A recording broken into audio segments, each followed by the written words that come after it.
श्रीवर्धमानमर्हन्तं नत्वा बालप्रबुद्धये विरच्यते मितस्पष्ट संदर्भ न्याय दीपिका।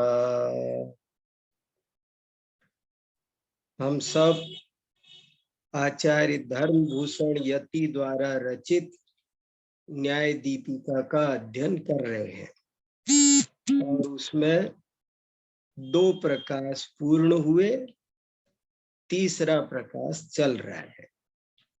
2 प्रकाशों में विषय था, पहले प्रकाश में प्रमाण सामान्य का वर्णन और दूसरे में प्रत्यक्ष प्रमाण का वर्णन, और अब तीसरे प्रकाश में वर्णन है परोक्ष प्रमाण का।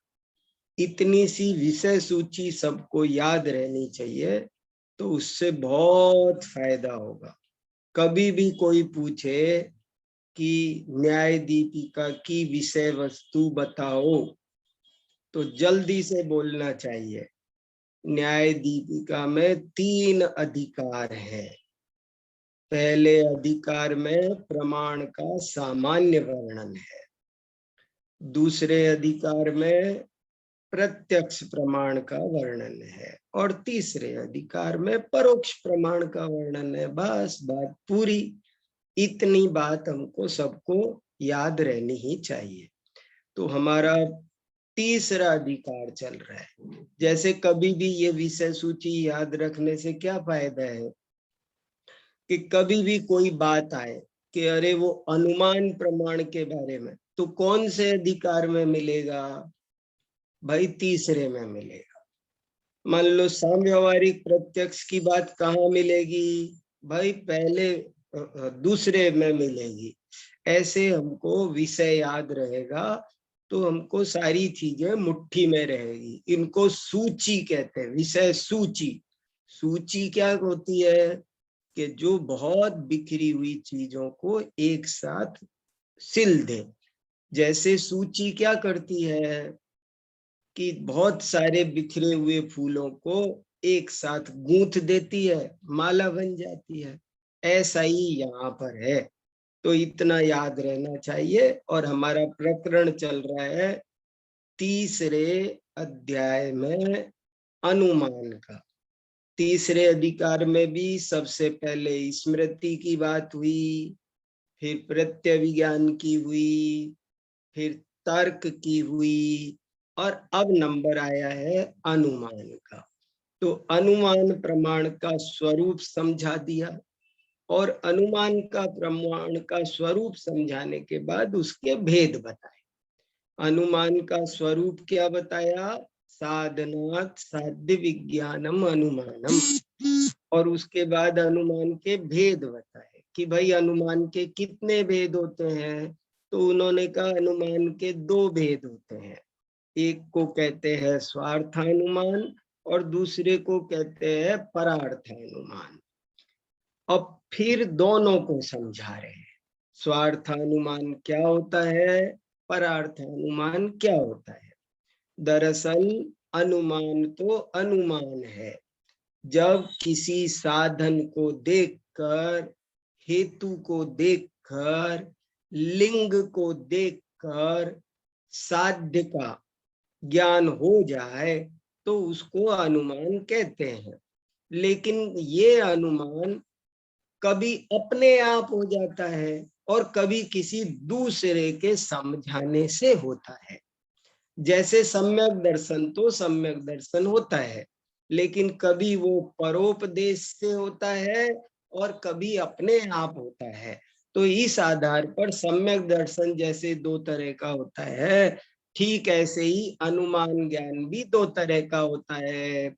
वही बात यहाँ समझाई जा रही है, और कि स्वार्थानुमान और परार्थानुमान।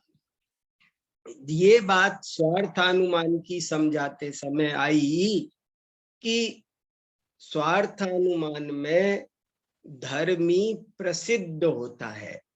हमने 28वां और 29वें पैराग्राफ को पिछली बार पढ़ा था, और उसमें ये पढ़ा था कि धर्मी प्रसिद्ध होता है। देखो धर्मी माने क्या, ये याद रखना। भूलना नहीं, नई शब्दावली है। इस फील्ड में वो अर्थ नहीं चलते जो जनरल फील्ड में है। धर्मी शब्द का अर्थ जनरल फील्ड में कुछ और होता है, लेकिन यहाँ न्याय शास्त्र में धर्मी का मतलब है धर्म का आधार, जिसमें धर्म रहता है। ये कैसे बनते हैं ये शब्द? जैसे क्रोधी, क्रोधी किसको कहेंगे? जिसमें क्रोध रहता है उस आत्मा को क्रोधी कहें। क्रोध का आधार क्रोधी है। मान का आधारभूत व्यक्ति मानी है। लोभ का आधारभूत व्यक्ति लोभी है। ज्ञान का आधारभूत व्यक्ति ज्ञानी है। ऐसे ही धर्म का आधार धर्मी है। और धर्म माने भी क्या? धर्म माने यहाँ धर्म नहीं है, बल्कि धर्म लिंग है यहाँ कोई गुण, कोई वस्तु, कोई क्वालिटी। बस वो जहाँ कोई वस्तु का नाम भी धर्म हो सकता है।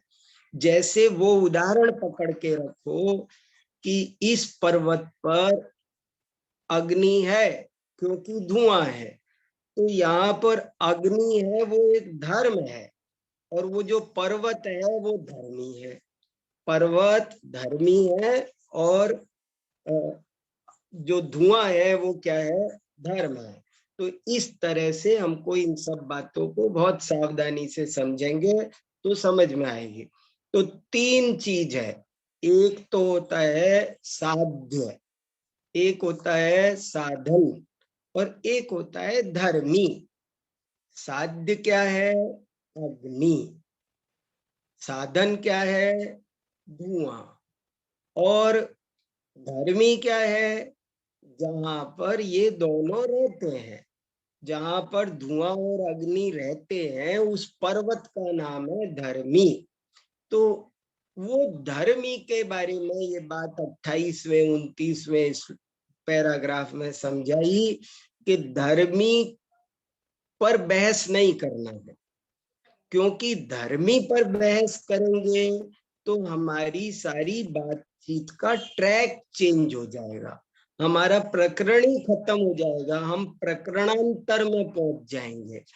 इसलिए धर्मी पर कोई विवाद नहीं होना चाहिए। धर्मी एकदम दोनों को, वादी और प्रतिवादी दोनों को क्लियर होना चाहिए। धर्मी को प्रसिद्ध होना चाहिए। प्रसिद्ध माने प्रकृष्ट रूप से सिद्ध होना चाहिए। प्रसिद्ध माने ये भी सब नए नए शब्द हैं न्याय शास्त्र को पढ़ते समय। प्रसिद्ध का अनुवाद करना हो अंग्रेजी में तो फेमस नहीं लिखना है। प्रसिद्ध को अगर अंग्रेजी में लिखना हो यहाँ, तो आपको लिखना पड़ेगा वेल प्रूव, वेल एक्सेप्टेड। ये है। तो इसलिए यहाँ पर बता रहे कि धर्मी प्रसिद्ध होता है। तो ये बात क्यों आई थी? हमने पूरे दोनों पैराग्राफ पढ़ लिए थे, लेकिन अभी मैं आपको बहुत शॉर्ट में इसका अभिप्राय समझा देता हूँ और एक बार, ताकि ये विषय थोड़ा सा क्लियर हो जाए। देखो क्यों कह रहे हैं धर्मी प्रसिद्ध है। असल में बात ये है, ये टॉपिक कोई खास बात के लिए नहीं आया, बल्कि एक बौद्धों की मान्यता का खंडन करने के लिए आया है। और वो मान्यता क्या है? बौद्ध लोग दो प्रमाण मानते हैं, एक प्रत्यक्ष और एक अनुमान। उसमें भी वो ये कहते हैं कि प्रत्यक्ष तो सही है, क्योंकि वो क्षणिक वस्तु को जैसी है वैसी ग्रहण करता है, इसलिए प्रत्यक्ष तो सही है। लेकिन अनुमान प्रमाण कैसे बनेगा? हम उनसे कहते फिर तो तुम्हारे अनुमान बन ही नहीं सकता जब सब कुछ क्षणिक है। तो वो कहते हैं हाँ, अनुमान हमारे यहाँ परंपरा से क्षणिक को जानता है, इसलिए हमने अनुमान को प्रमाण मान लिया। अनुमान वास्तव में सीधे क्षणिक को नहीं जानता, वो तो परंपरा से जानता है, इसलिए हमने मान लिया। तो हमने कहा भाई ये तो बहुत गड़बड़ हो गई। जब आपने अनुमान कोई काल्पनिक मान लिया, तो अनुमान के आधार पर जो साध्य होगा, जो धर्मी होगा, वो सभी काल्पनिक सिद्ध हो जाएंगे, वे वास्तविक सिद्ध नहीं होंगे, अवास्तविक सिद्ध होंगे। इसलिए उनको वास्तविक मानना जरूरी है। ये इसलिए ये टॉपिक आया है, वो वास्तविक मानना जरूरी है, ये उनसे कहा जा रहा है, नहीं तो सब कुछ अवास्तविक सिद्ध होगा, ये वो बताना चाहते हैं। ये बौद्धों का प्रकरण है और उसमें वो यही बात खासकर आ रही है। और उसमें भी उन्होंने एक बात फिर आगे ये और कही है कि ये प्रसिद्धि 3 तरह से होती है। एक प्रमाण सिद्ध धर्मी 3 तरह से प्रसिद्ध हो, कैसे भी हो पर बट होना चाहिए प्रसिद्ध, असिद्ध नहीं होना चाहिए। प्रसिद्ध का उल्टा लिखें तो क्या लिखेंगे? असिद्ध। तो इसलिए यहाँ पर कहा कि वो प्रसिद्ध होना चाहिए, असिद्ध नहीं होना चाहिए। वो येन केन प्रकारेण क्या होना चाहिए उसको, कि वो या तो प्रमाण से सिद्ध हो या विकल्प से सिद्ध हो या प्रमाण विकल्प दोनों से हो। 3 तरह से सिद्ध हो सकता है, लेकिन होना चाहिए सिद्ध ही। तो कैसे, इसके 3 उदाहरण भी दिए हैं यहाँ पर। अपन ने पिछली बार ये 3 उदाहरण 29वें पैराग्राफ में दे रखे, वो हमने पढ़े कि जैसे प्रमाण सिद्ध धर्मी का उदाहरण दे रखा है, वही जो अपन बराबर बात कर रहे हैं, पर्वत। ये पर्वत अग्नि वाला है, तो यहाँ पर जो पर्वत है वो प्रमाण सिद्ध है, क्योंकि वो साक्षात आंखों से दिखाई दे रहा है, उसमें किसी को कोई डाउट नहीं है, प्रमाण से ज्ञात है, प्रत्यक्ष प्रमाण से ज्ञात है, पर्वत पर कोई विवाद नहीं है, इसलिए वो प्रमाण सिद्ध धर्मी है। विकल्प सिद्ध धर्मी का उदाहरण दिया है, अस्ति सर्वज्ञो नास्ति खरविषाणम, कि जब आप सत्ता असत्ता सिद्ध करेंगे तब विकल्प सिद्ध होगा। किसी भी चीज की आपको सत्ता या असत्ता सिद्ध करनी है तो वो विकल्प सिद्ध होगा। क्यों विकल्प सिद्ध होगा? इसलिए विकल्प सिद्ध होगा कि उसका कोई दूसरा उदाहरण नहीं मिलेगा ना। जैसे सर्वज्ञ होता है, तो सर्वज्ञ होता है कैसे सिद्ध करेंगे? उस वादी के लिए, प्रतिवादी के लिए कैसे सिद्ध? प्रतिवादी के पास में इसीलिए सिद्ध होगा कि उन्होंने जवाब दिया सुनिश्चिता संभव बाधक प्रमाण, कि भैया कोई बाधक प्रमाण तू दे, नहीं दे सकता, इसलिए वो विकल्प सिद्ध बनेगा। ऐसे ही खर विषाण नहीं है, ये कैसे बनेगा? वो कैसे मानेगा? कि वो ऐसे मानेगा कि दुनिया में हर चीज दिखाई देती है, दृश्यानुपलब्ध, हर चीज दिखाई देती है पर खर विषाण दिखाई नहीं देता है। दृश्य अनुपलब्धि होने के कारण उसकी असत्ता सिद्ध की जा सकती है। तो सत्ता या असत्ता, इस तरह वो विकल्प सिद्ध बनेगा।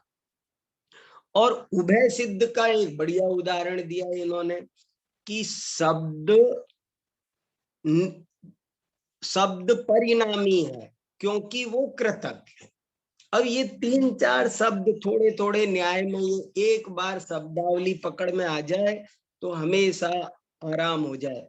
क्या ये इसका मीनिंग है? परिणामी का मतलब होता है क्षणिक। यहाँ परिणामी शब्द का मीनिंग है परिवर्तनशील, क्षणभंगुर शब्द है, वो क्षणभंगुर है। क्यों क्षणभंगुर है? क्योंकि वो कृतक है। कृतक, कृतक माने क्या? कर किया जाने वाला, कृत, कृत है, वो आर्टिफिशियल है, वो उसको हम बनाते, वो नेचुरल नहीं है। शब्द को का कोई ना कोई कर्ता होता है।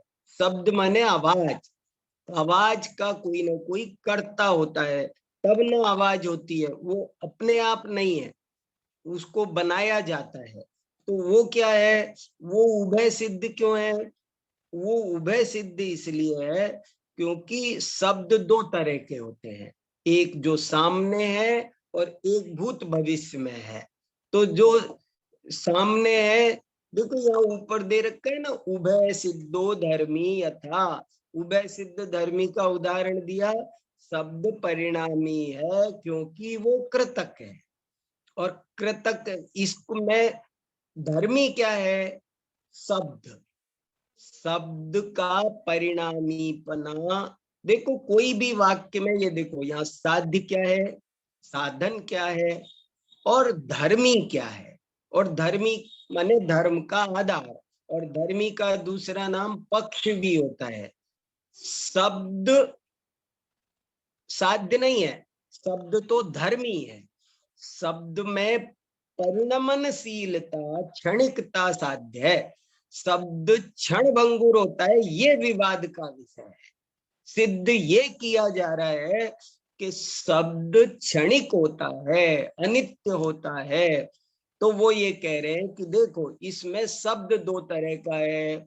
वर्तमान शब्द वो प्रत्यक्ष गम्य है, और भूत भविष्य का शब्द है वो विकल्प गम्य है। आपको अनुमान से जानना पड़ेगा। विकल्प माने अनुमान, और प्रमाण माने प्रत्यक्ष। ये वही बौद्धों का प्रकरण चल रहा है ना, इसलिए इसको क्लियर कि जब भी बात है प्रमाण सिद्ध माने प्रत्यक्ष सिद्ध, और विकल्प सिद्ध माने अनुमान सिद्ध, और उभय सिद्ध माने प्रत्यक्ष और अनुमान दोनों से सिद्ध।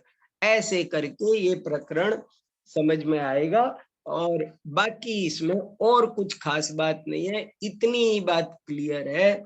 और अब जो प्रकरण आ रहा है वो बहुत ही ज्यादा काम का, बहुत ही अच्छा, बहुत ही इम्पोर्टेंट आ रहा है। इसलिए अब हम थोड़ा उसको आगे पढ़ते हैं। 30वां पैराग्राफ तो कंक्लूजन है, लेकिन 31वें पैराग्राफ से बात शुरू होती है। हमने पिछली बार 29 पैराग्राफ पढ़ लिए थे, अब मैं 30वां पैराग्राफ पढ़ रहा हूं। देखो, तदेवं परोपदेशानपेक्षिण साधनात् दृश्यमानात् धर्मी निष्ठतया साध्ये यद विज्ञानम तत्स्वार्थानुमानम इति स्थितम। तद एवं इस प्रकार से परोपदेश अनपेक्षिण, परोपदेश के बिना, परोपदेश अनपेक्ष माने परोपदेश की अपेक्षा किए बिना, दूसरे के उपदेश के बताने के बिना ही, साधनात् साधन से, दृश्यमानात् देखे हुए से, जो सामने दिखाई देने वाला कोई साधन है उससे धर्मी निष्ठतया, धर्मी में रहने वाला, साध्य साध्य में, यद विज्ञानम जो ज्ञान होता है, तत्स्वार्थानुमानम इति स्थितम वह स्वार्थानुमान होता है। यह बात स्थित हुई, स्थित हुई माने स्थापित हुई, सिद्ध हुई। इति स्थितम, इति स्थितम माने कितना बढ़िया शब्द है। इस प्रकार ये बात सिद्ध होती है। तदुक्तम, वही बात, ये देखो ये कहीं का एक श्लोक है, पर किस ग्रंथ का है पता नहीं चल रहा है, पर अभिनव धर्मभूषण यति आचार्य ने उद्धृत किया है। परोपदेशा भावेपि साधनात् साध्य बोधनम यद्द्रष्टुर्जायते स्वार्थम अनुमानम तदुच्यते।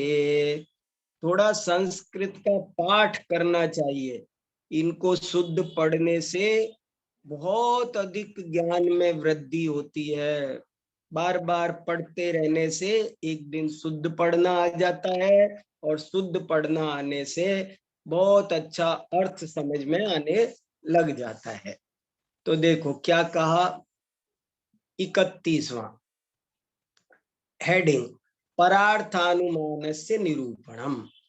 परार्थानुमान का अब निरूपण करते हैं। श्लोक का अर्थ ऊपर वाले का वही है जो हमने अब तक पढ़ा है, वही अर्थ है।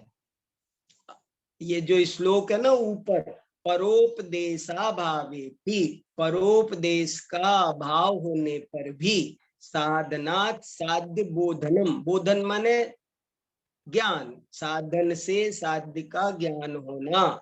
यद दृष्टु, दृष्टु माने दृष्टा को, जानने वाले को, ज्ञाता को, व्यक्ति को। यद जायते, जो उत्पन्न होता है, जायते माने उत्पन्न होता है, उसे स्वार्थानुमानम तदुच्यते, उसे स्वार्थानुमान कहते हैं। अब परार्थानुमान का निरूपण करते हैं। परोपदेशम अपेक्ष, देखो ये फर्क है बस, स्वार्थानुमान और परार्थानुमान में जरा सा अंतर है।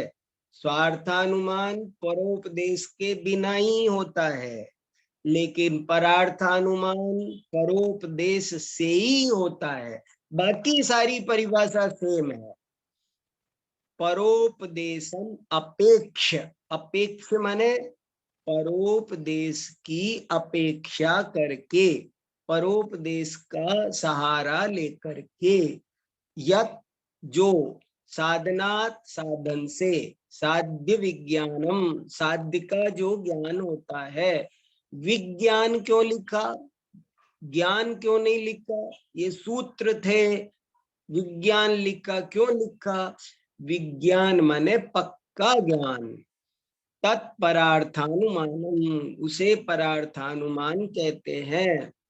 प्रतिज्ञा हेतु रूप उपदेश वसात श्रोतुरुत्पन्नम साधनात् साध्य विज्ञानम परार्थानुमानम इत्यर्थ। प्रतिज्ञा हेतु रूप परोपदेश के वश से, परोपदेश के कारण से। प्रतिज्ञा और हेतु, प्रतिज्ञा और हेतु क्या होता है ये भी समझना जरूरी है। जैसे प्रतिज्ञा होती है, यहाँ प्रतिज्ञा माने वो प्रतिज्ञा नहीं कि मैं रात्रि भोजन नहीं करूंगा, मैं जमी कंद नहीं खाऊंगा। प्रतिज्ञा का अर्थ यहाँ पर क्या है, यहाँ प्रतिज्ञा शब्द का अर्थ है एक कथन की प्रस्तुति, कथन की प्रस्तुति को प्रतिज्ञा कहते हैं। जैसे मैंने बोला कि उस पर्वत में आग है, मैंने बोला कि वहां गेट पर पुलिस आई है, मैंने बोला कि ये खीर मीठी है, मैंने बोला ये व्यक्ति मूर्ख है, ये बोला ये व्यक्ति ज्ञानी है, ये स्वर्ग जाएगा। कोई भी बात मैंने बोली तो कोई मेरी प्रतिज्ञा है। देखो न्याय शास्त्र बोलने पर कितना ध्यान देता है।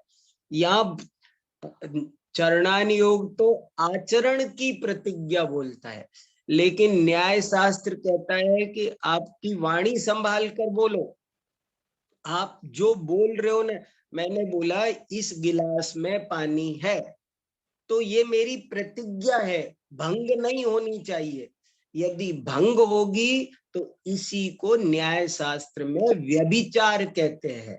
देखो क्या समझ में आ रहा है, बहुत आनंद की बात है, ये बड़ी इंपॉर्टेंट। मैंने बोला वह व्यक्ति स्वर्ग जाएगा, तो मेरी बात सही होनी चाहिए, नहीं तो उसमें वो अगर गलत निकले तो न्याय शास्त्र में क्या बोलते हैं, ये सब चीजें समझो। मैंने बोला कि इस गिलास में पानी है, तो पानी होना चाहिए, ये तो हुई मेरी बात निर्विवाद, प्रामाणिक, प्रसिद्ध। और यदि पानी में गिलास और यदि गिलास में पानी नहीं है तो ये मेरी बात कैसे हुई, विसंवादी, अप्रामाणिक, असंगत, अनुचित, ये हुआ। इसमें मेरी बात में मेरी प्रतिज्ञा भंग हो गई, ये विसंवाद आ गया, ये दोष उत्पन्न हो गया, इसे कहा जाएगा ये व्यभिचार है। इसलिए ये सब बहुत गजब की बात है कि प्रतिज्ञा हेतु रूप परोपदेश, परोपदेश कैसा होना चाहिए, कोई उपदेश कैसा होना चाहिए कि उसमें एक कथन होना चाहिए, दूसरा उसका हेतु साथ में होना चाहिए। इसमें हेतु भी होना चाहिए। वृक्ष जीव हैं, मैंने बोला वृक्ष जीव हैं, तो ये वृक्ष जीव है, ये क्या हुआ, ये प्रतिज्ञा है मेरी। और क्योंकि उनमें चेतना पाई जाती है, या क्योंकि करके मैं जो भी बोलूंगा वो होगा हेतु। अब वो प्रतिज्ञा गलत हो गई तो प्रतिज्ञाभास, हेतु गलत हो गया तो हेत्वाभास, और अनुमान सारा खराब हो जाएगा, इसलिए उसका नाम होगा अनुमानाभास। तो प्रतिज्ञा हेतु रूप परोपदेश वसात श्रोतुहु, श्रोतुहु क्या है, षष्ठी एक वचन, श्रोता को जो उत्पन्न होता है, साधनात् साध्य विज्ञानम, साधन से साध्य का विज्ञान उत्पन्न होता है, उसे परार्थानुमान कहते हैं। बहुत बढ़िया प्रकरण है, थोड़ा कठिन है, नीरस है, पर भाई तोता मैना के किस्से नहीं। और इसको जब अध्यात्म पर घटित करो, आत्मा पर घटित करो, कोई भी तत्व ज्ञान के लिए, वस्तु व्यवस्था को जानने के लिए उपयोग करो, तो आपको इतना आनंद आएगा, आपके सारे गलत काम बंद होंगे, आपको सही निर्णय होगा फिर वस्तु के स्वरूप का, निर्भ्रांत। यथा, अब परार्थानुमान का उदाहरण दे रहे हैं। यथा पर्वतोयम अग्निमान भवितुम अर्हति धूमवत्व अन्यतानुपत्ते इति वाक्ये केनचित् प्रयुक्ते तद वाक्यार्थम पर्यालोचयत स्मृत व्याप्तिकस्य श्रोतुर अनुमानम उपजायते। क्या बढ़िया बात। परार्थानुमान किसे कहते हैं, यह पर्वत अग्नि वाला है। पर्वत अयम अग्निमान, अग्निमान माने अग्नि वाला, यह पर्वत अग्नि वाला है। क्यों, क्योंकि धूमवत्व अन्यथानुपपत्ते, क्योंकि नहीं तो धूम वाला नहीं हो सकता था, क्योंकि नहीं तो धूम वाला नहीं होता, ये धूम वाला है। धूमवत्वात्, क्योंकि ये धूम वाला है, इससे सिद्ध होता है कि ये अग्नि वाला है। इति वाक्य, इति वाक्य माने इस वाक्य के केनचित प्रयुक्ते, किसी के द्वारा प्रयुक्त करने पर, कोई व्यक्ति जब ऐसा वाक्य प्रयुक्त करता है तो तद वाक्यार्थम पर्यालोचयत है।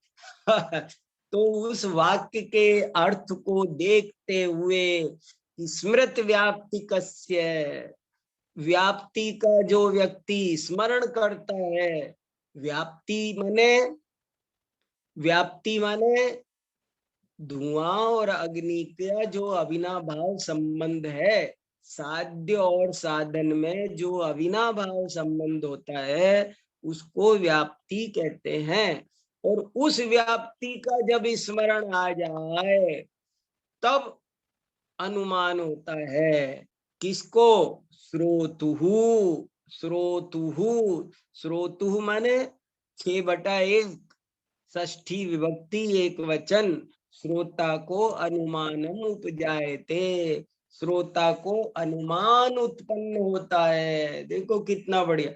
जब कोई व्यक्ति ऐसा कहता है कि देखो भाई ये सामने वाला पर्वत अग्नि वाला है क्योंकि धूम वाला है, और ऐसा जब कोई श्रोता सुनता है और उसके वाक्यार्थ की पर्यालोचन करता है, पर्यालोचन बहुत सुंदर शब्द है। पर्यालोचन कैसे बना, लुच धातु, लोचन माने देखना, लोचन से आंखें बनी, लोचन, और उसी को अच्छी तरह देखना, आलोचन, और परि उपसर्ग और लगा दिया, और भी अच्छी तरह देखना, भली भांति देखना, उसके वाक्यार्थ पर भली भांति विचार करना और व्याप्ति का स्मरण करना, तब जो श्रोता को अनुमान होता है उस अनुमान को परार्थानुमान कहते हैं। समझ में आया? किसी को इसमें कुछ पूछना? बहुत बढ़िया है ये 31वां पैराग्राफ, बहुत काम का। परार्थानुमान की उत्पत्ति कैसे होती है, स्वार्थानुमान की देखो यहाँ थोड़ी सी मेहनत कर लो। अनुमान क्या है, स्वार्थानुमान क्या है, परार्थानुमान क्या है। मैं 5-6 प्रश्न बता रहा हूँ आपको, ये आने चाहिए आपको, तब जा करके आपको। जैसे अनुमान किसे कहते हैं, साधन किसे कहते हैं, साध्य किसे कहते हैं, स्वार्थानुमान की उत्पत्ति कैसे होती है, परार्थानुमान की उत्पत्ति कैसे होती है। बस ये अगर 5 वाक्य आपको अच्छे से समझ में आ गए तो आप अनुमान प्रकरण में बहुत महारत हासिल कर लेंगे। देखो ये अनुमान प्रकरण अभी आपको धुआं अग्नि पर घटा घटा के समझाया जा रहा है। बड़ी कृपा है हमारे आचार्यों की। ये वास्तव में जितना भी तत्व ज्ञान है, आश्रव क्या, बंध क्या, मोक्ष क्या, अरिहंत क्या, सिद्ध क्या, सिद्ध शिला क्या, आत्मा क्या, आत्मानुभूति क्या, मुनि दशा क्या, ये सब अनुमान पर आधारित है। न्याय शास्त्र का दूसरा नाम अनुमान शास्त्र है, अनुमान की प्रधानता होने के कारण। इसलिए इसको बहुत अच्छी तरह समझना जरूरी है। अब देखो 32वां पैराग्राफ पढ़ते हैं। परोपदेश वाक्यम एव परार्थानुमानम इति केचित। इति केचित, केचित माने कुछ लोग कहते हैं, इति माने ऐसा, कुछ लोग माने कुछ दर्शन, कोई व्यक्ति ऐसा कहता है कि परोपदेश वाक्य ही परार्थानुमान है। परोपदेश, दूसरे ने जो कथन किया यही परार्थानुमान है, ऐसा कुछ लोग कहते हैं। ते एवं प्रष्टव्या, उनसे हम ऐसा पूछना चाहते। एवं माने ये वो हिंदी वाला एवं नहीं है, एंड नहीं है। यहाँ एवं का मतलब है इस प्रकार, वे इस प्रकार पूछे जाने योग्य हैं। तत् किम मुख्य अनुमानम अथ गौण अनुमानम। तत् किम मुख्य, वो भैया जो तुम कह रहे हो परोपदेश वाक्य वही परार्थानुमान है, तो हम आपसे एक बात पूछना चाहते हैं कि वो क्या मुख्य अनुमान है या गौण अनुमान है? तुम क्या कहना चाहते हो? ना तावत मुख्य अनुमानम, वो मुख्य अनुमान तो हो ही नहीं सकता भाई। क्यों? क्योंकि वाक्यस्य अज्ञान रूपत्वात्, क्योंकि जो वाक्य है वो अज्ञान रूप है।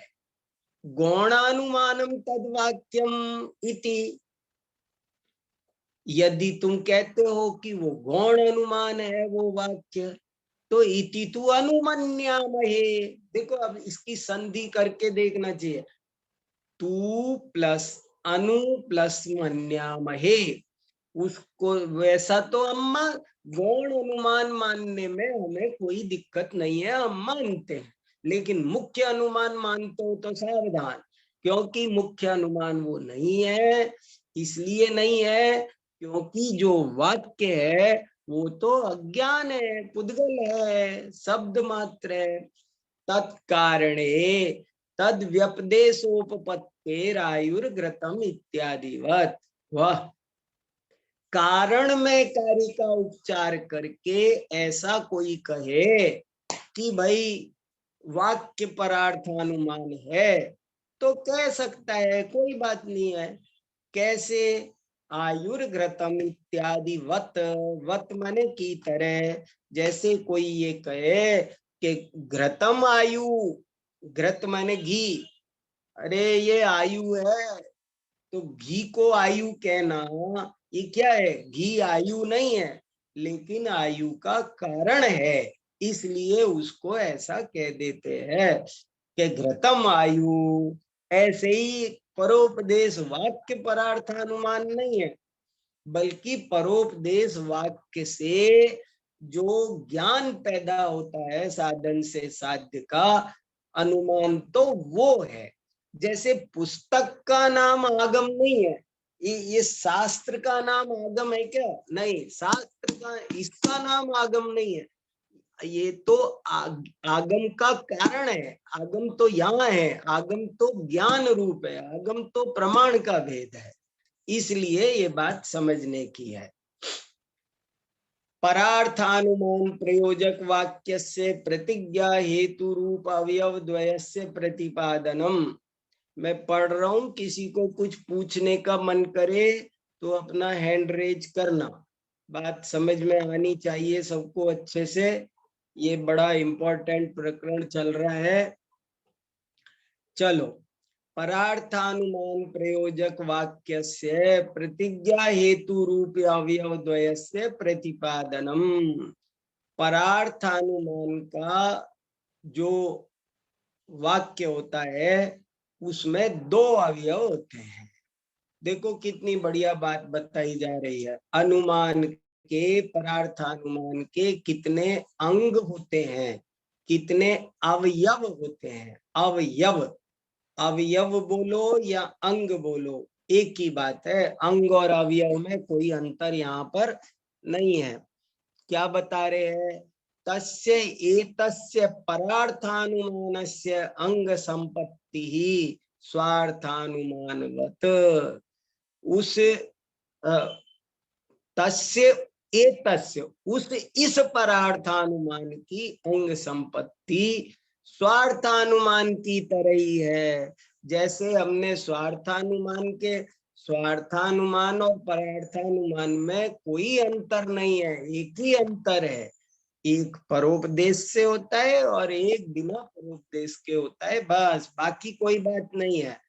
तो हाँ बोलो आशीष जी, इनको अनम्यूट करना। संदेश।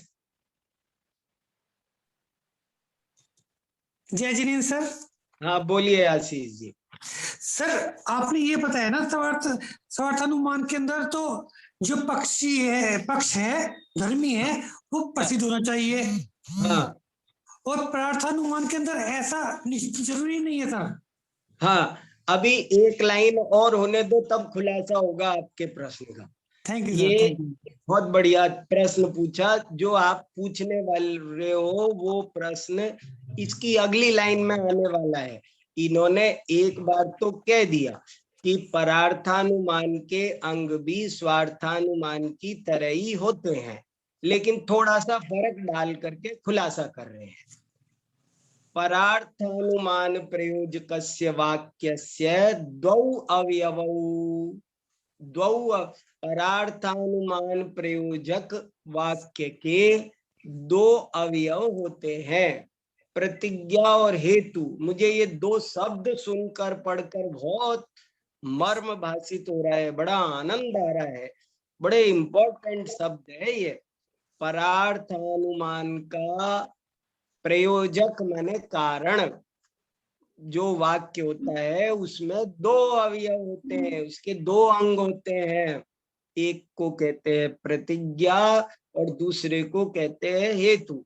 देखो कभी भी कोई भी ये प्रैक्टिस करो, 10 अनुमान वाक्य बोलो और 10 अनुमान वाक्य बोलोगे तो उसमें दो तरह, जैसे समझो यह पर्वत अग्नि वाला है क्योंकि धूम वाला है।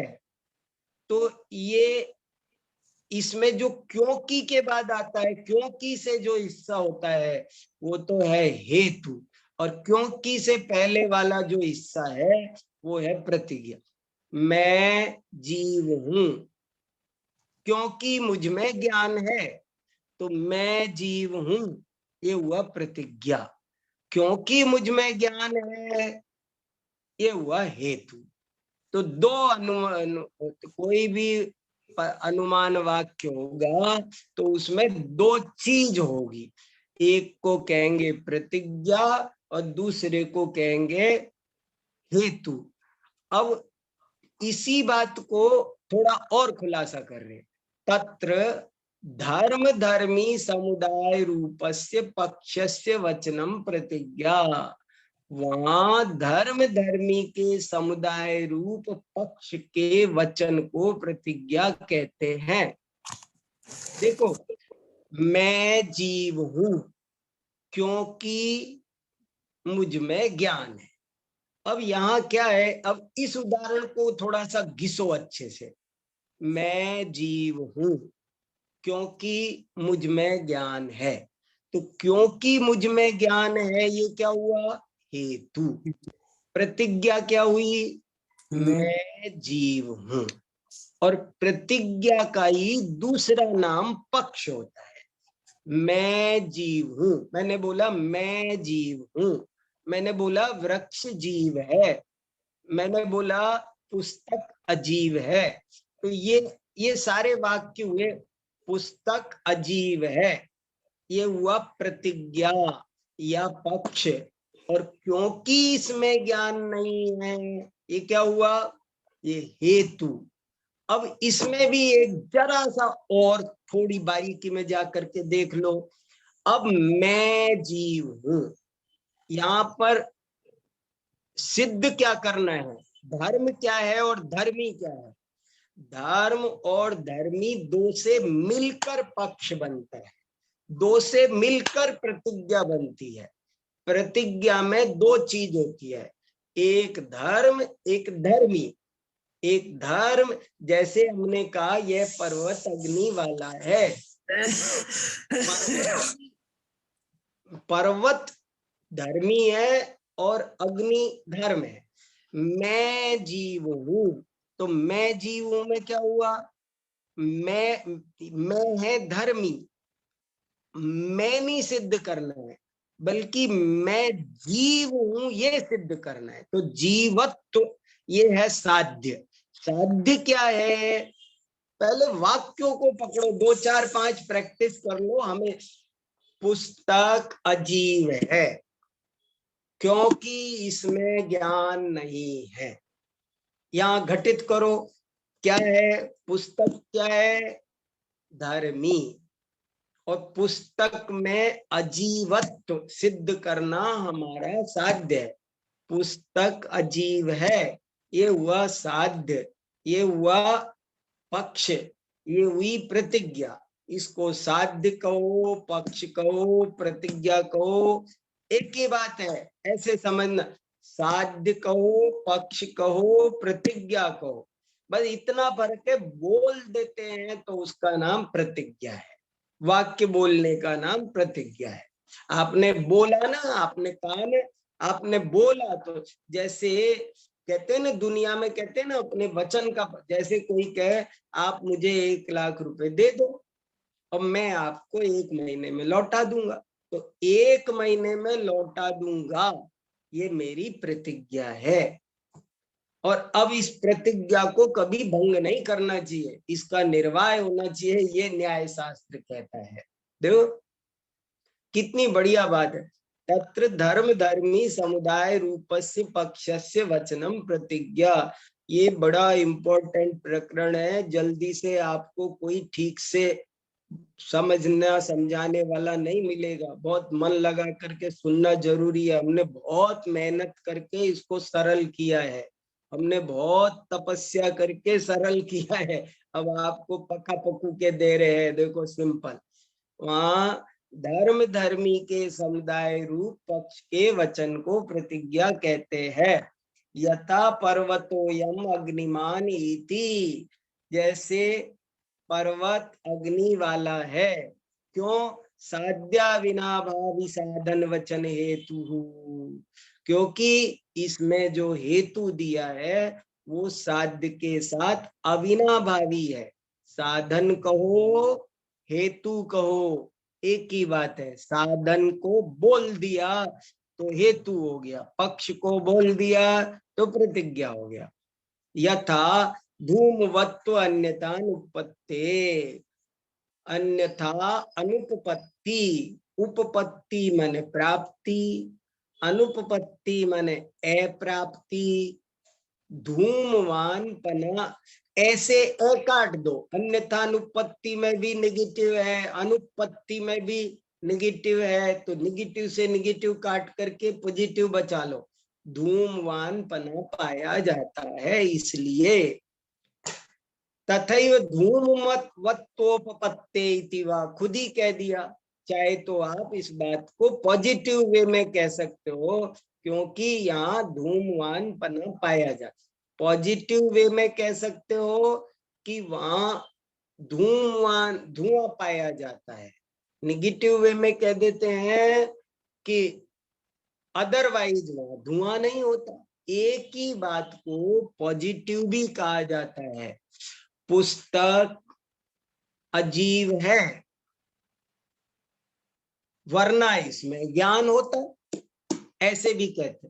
देखो क्योंकि भी लगाते, वरना पुस्तक अजीब है, अन्यथा इसमें ज्ञान होना चाहिए था।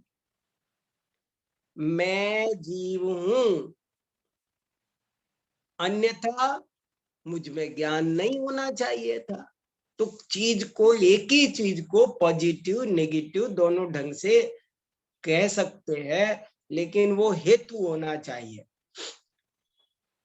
अनयोर हेतु प्रयोगयोर उक्ति वैचित्र मात्रम। अनयो, अनयो माने इन दोनों, हेतु प्रयोगयो, हेतु के प्रयोग में उक्ति का वैचित्र मात्र है। इन दोनों हेतुओं, दोनों के दोनों तरह से हेतु का प्रयोग किया जाता है, और इन दोनों हेतु प्रयोगों में कोई फर्क नहीं है, सिर्फ उक्ति वैचित्र मात्र है।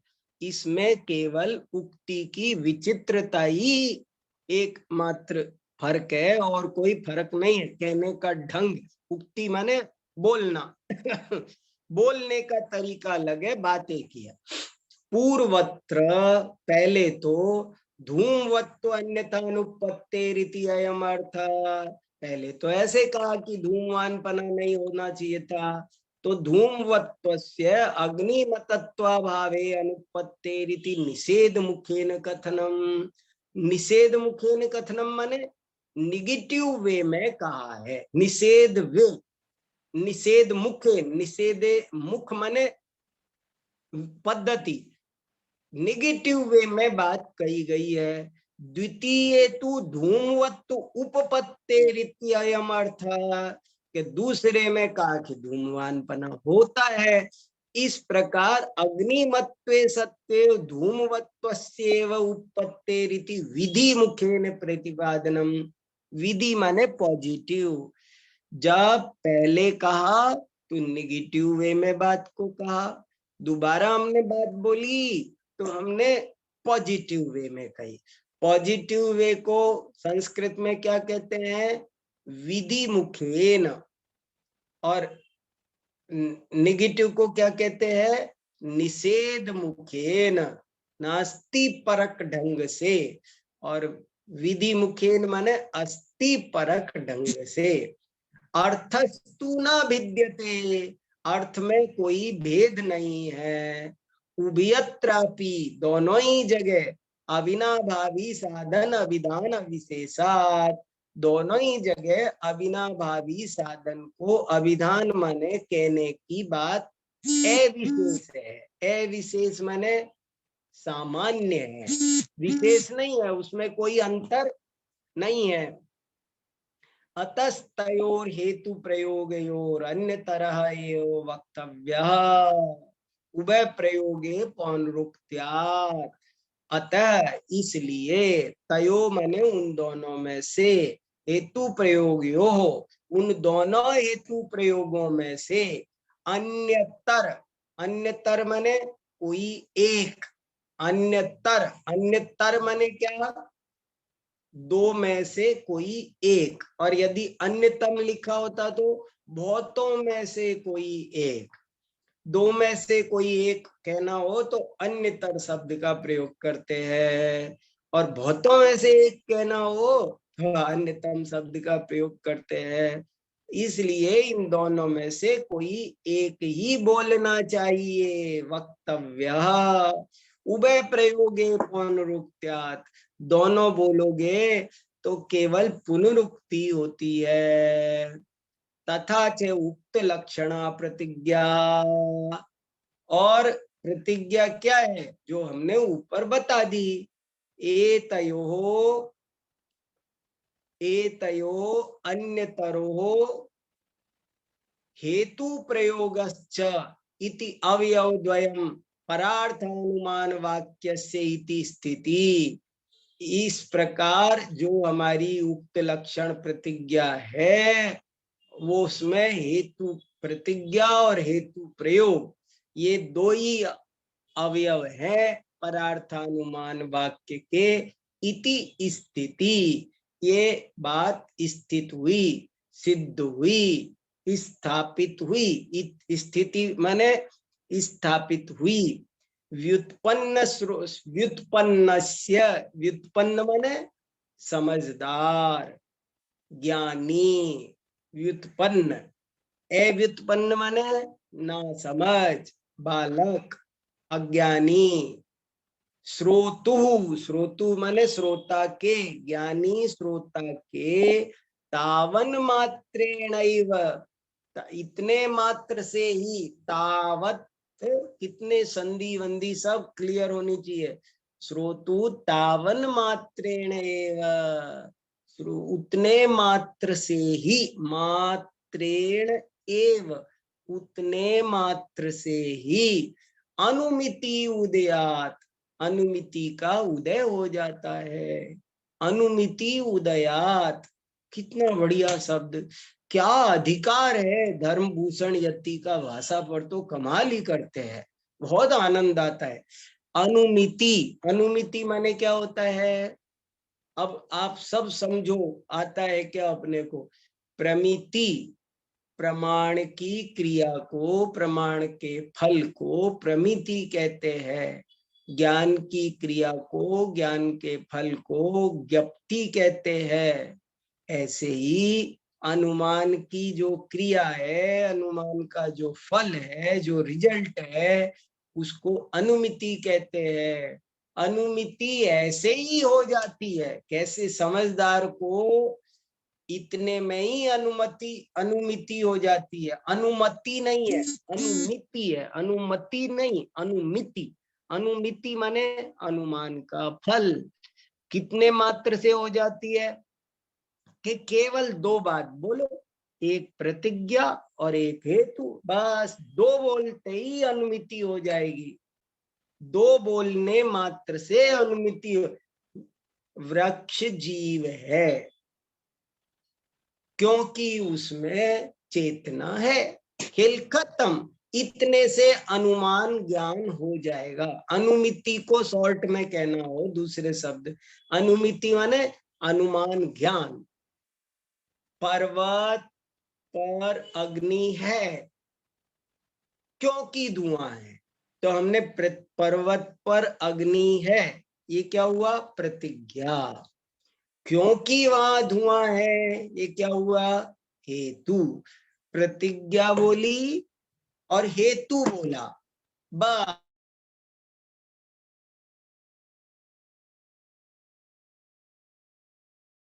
ध्यान दो जरा, बहुत इंपॉर्टेंट लाइन है। प्रतिज्ञा और हेतु, केवल ये दो चीज बोलने से ही अनुमिति का उदय हो जाता है। उदय होना माने जन्म होना, अनुमिति की प्राप्ति होना, अनुमान ज्ञान की उत्पत्ति होना। समझ में आया? सब समझ में आ रहा है? किसी को कुछ कहना तो नहीं? हमारा समय होने वाला है, 5 मिनट बचे हैं। किसी को कुछ कहना हो तो कहो, क्या समझे? चलो बताओ, कौन बोलेगा? बोलो। संदेश जी, हाँ। आशीष जी बताओ, क्या समझ में आया? बताओ आज। सर इसमें थोड़े से एक दो चीज पूछना चाह रहा था सर आपसे मैं। हाँ बोलो। सर आपने जैसे इसमें बताया कि जो पॉजिटिव है वे विधिमुख है, हाँ सर उनको अन्वय भी कह सकते हैं सर हम? क्या कह सकते हैं? अन्वय। अन्वय नहीं, अभी अन्वय तो पूरी बात का नाम, अलग टॉपिक आएगा। यहाँ तो विधि मुख और निषेध मुख ये संस्कृत के शब्द है, और इन्हीं को अंग्रेजी में पॉजिटिव वे और नेगेटिव वे, बस इतनी सी बात है। यहाँ तो बस इतना सा लेना है, अभी तो इतना ही लगाओ, पॉजिटिव वे नेगेटिव वे बस। जैसे मैंने कहा कि मुझ में ज्ञान है, ये पॉजिटिव वे, और पुस्तक में ज्ञान नहीं है, ये नेगेटिव। इसको संस्कृत वाले बोलेंगे कि एक कथन विधि मुखेन है, दूसरा कथन निषेध मुखेन है। सर निषेध मुखेन को सर हम व्यतिरेक भी नहीं कह सकते सर? नहीं, अभी वो व्यतिरेक अलग। व्यतिरेक किसका नाम है? साधन के अभाव में साध्य का नहीं होना व्यतिरेक है। वो तो व्याप्ति का संबंध है, वो पूरी बात बोलनी पड़ेगी। साधन के अभाव में साध्य का नहीं होना व्यतिरेक है। तो अन्वय व्यतिरेक तो अलग चीज है, वो नेगेटिव पॉजिटिव जैसे ही है, पर वो यहाँ नहीं है। यहाँ तो विधि मुख निषेध मुख, केवल संस्कृत का ट्रांसलेशन आपको समझाया है अभी। सर एक चीज और पूछना चाह रहा था। हाँ सर जैसे परार्थानुमान में सर मैंने 5 पद पढ़े थे कि 5 पद होते हैं, और सर इसमें आपने 2 बताए हैं सर। तो सर ये तो उपदेश भी हो सकता है सर, आगम प्रमाण भी हो सकता है ऐसा? तो ये क्या 5 क्या बताए सर? जैसे पहले में तो प्रतिज्ञा, फिर दूसरे में व्याप्ति, तीसरे में एक उदाहरण देते हैं, और फिर उसके बाद हम कहते हैं सिद्धि करते हैं सर। नहीं नहीं नहीं, अभी 2 परार्थानुमान में 2 अंग होते हैं, प्रतिज्ञा और हेतु। 5 अंग की बात आगे आएगी, और वो इसलिए आएगी कि अगर आपको घर में अपने बच्चों को समझाना हो, उन्होंने कहा ना व्युत्पन्न व्यक्ति को 2 ही चाहिए, समझदार के लिए 2 ही अंग काफी है। और बाकी ना समझ होगा उसको फिर उदाहरण देंगे, करेंगे, वो एक अलग बात आएगी। सर ये एक आगम की तरह से नहीं हो गया सर? एक सेंटेंस में कहा, सिर्फ तो कुछ किया नहीं, एक सेंटेंस में कहा सर। जैसे हम 2 पद में ही बोल लेंगे, एक तो प्रतिज्ञा और दूसरा हमारा हेतु, तो सर ये एक तरह से आगम प्रमाण नहीं हो गया सर? ये नहीं, आगम प्रमाण कहाँ हो गया? आगम प्रमाण अलग चीज है, वो अभी हमने पढ़ा नहीं है। आगम प्रमाण जब हम पढ़ेंगे तब समझ में आए। या तो यहाँ तो आप देखो ना, साधन से साध्य का ज्ञान हो रहा है कि नहीं, और साधन से साध्य का ज्ञान हो रहा है, इसलिए ये अनुमान है, आगम नहीं है। आगम की परिभाषा है जो आप के वचनों से हो, वो आगम है। तो वो अलग चीज आएगी। अभी वो जब आगम पढ़ेंगे ना, वहां पर आप याद दिलाना मुझे कि आगम में और अनुमान में क्या फर्क हुआ, तब बताएंगे। Thank you sir, thank you, thank you sir. हाँ दीपाली जी। जय जिनेंद्र गुरु जी। जय जिनेंद्र, बोलिए। मुझे अनुमन्यामहे उसकी निरुक्ति क्या बोलते हैं वो चाहिए था। वयम तु अनुमन्यामहे, तू माने तो, अनुमन्यामहे संस्कृत में मन धातु मानने अर्थ में आती है, और उसके रूप चलते हैं वर्तमान काल में मन्यते, मन्यते, मन्यन्ते, स मन्यते वह मानता है, और फिर उसी में उत्तम पुरुष बहुवचन में बनता है। उत्तम पुरुष बहुवचन के रूप, उत्तम पुरुष के रूप है मन्ये, मन्यावहे, मन्यामहे। तो वही रूप बनाया है मन्यामहे, माने हम मानते हैं। ऐसा तो हम मानते हैं, इसमें कोई दिक्कत नहीं है। यदि आप उसे गौण प्रयोग कहो तो हम ये बात मानते हैं। जी धन्यवाद सर। बहुत अच्छा, ठीक है, समय हो गया है अब हमारा आज का। हाँ श्रुति बोलो, बोलो श्रुति। सर ये दो प्रकार से हेतु बताया यहाँ पर कि धूमपान पना अन्यथा नहीं होने से और धूमपान पने की उत्पत्ति होने से, तो ये एक अन्यथा अनुपत्ति हो गया, एक तथोपत्ति हो गया। हाँ यही तो तो बात बता रहे कि एक लेकिन ही हमारे बात। यहाँ मानते हैं क्या तथोपत्ति? हमारे यहाँ तो मात्र अन्यथा अनुपत्ति मानते हैं ना। नहीं, जब अन्यथानुपत्ति होगी तो तथोपत्ति भी होगी, एक ही बात है। इसमें जीव है, इसमें ज्ञान है, तो इसमें अदरवाइज इसमें ज्ञान नहीं होता। एक ही बात में पॉजिटिव। देखो अगर मैं ये बोलूं कि इस समय दिन है, तो इसमें से ये भी निकल गया कि इस समय रात नहीं है। यदि आपने पूछा इस समय दिन है, हमने कहा है, फिर आपने दूसरा प्रश्न पूछा क्या रात्रि है, तो हमने कहा वो हमको नहीं पता, हम नहीं कह सकते, तो हमारी पहली बात कमजोर हो जाएगी। हमको दूसरी बात पर भी दृढ़ता से उत्तर देना पड़ेगा कि रात्रि नहीं है, दिन ही है। पॉजिटिव नेगेटिव दोनों कथन मिलकर बात को मजबूत बनाते हैं। बात और आप एक का प्रयोग कर सकते हो, पॉजिटिव बोल दो चाहे नेगेटिव बोल दो, लेकिन वहां होगा दोनों ही। हमने बोला ये सूर्य है, तो ये इसमें से आ गया कि ये चंद्रमा नहीं है, ये सूर्य है। ठीक है। ये मीठा है, इसमें से ये निकल गया कि ये खट्टा नहीं है। ये बात वहां निकलनी जरूरी है। बहुत अच्छा प्रकरण है, बहुत आराम से पढ़ो, तसल्ली से पढ़ो, पूछो समझो। बड़ा काम का अनुमान का प्रकरण है ये। चलो कल पढ़ेंगे फिर बाकी और बात। सब सोचना, 2-4-5 वाक्य बना बना कर। ये दीपाली जी बहुत होमवर्क कर करके मुझे व्हाट्सएप पर भेजती हैं वाक्य प्रयोग। आप भी वाक्य बनाओ, कुछ वाक्य बना बना करके व्हाट्सएप करो, देखो समझो, सब चीजें सब समझ में आएगी आनंद से। थोड़ा दिन डूबना पड़ता है किसी भी विद्या में, तब वो समझ में आती है। बहुत अच्छा, ठीक है, अब आज इतना ही। अभी हमने आदरणीय भाई साहब के माध्यम से अनुमान प्रमाण की सुंदर चर्चा जो हमारी चल रही है वह की। जैसा कि आपको पूर्व में ही विदित है, हमने ये कक्षा हफ्ते में एक दिन न रखकर हफ्ते में 2 दिन रख दी है और 4 बजे से ही दोनों दिन समय रहेगा। तो आप इस बात का अवश्य ध्यान रखें। एक और दुखद सूचना हमारे बीच में आई है अभी तत्काल में ही। हमारे परम श्रद्धेय, हमारे कंठ में जिनवाणी को बसा देने वाले आदरणीय अन्ना जी, यशपाल जी अन्ना, उनका अभी आज दोपहर में ही देह विलय हो गया है।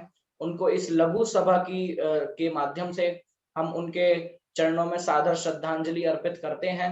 9 बार नमोकार मंत्र पढ़कर हम उनको सादर श्रद्धांजलि अर्पित करेंगे। मेरा निवेदन है हम सभी 9 बार नमोकार मंत्र पढ़ें।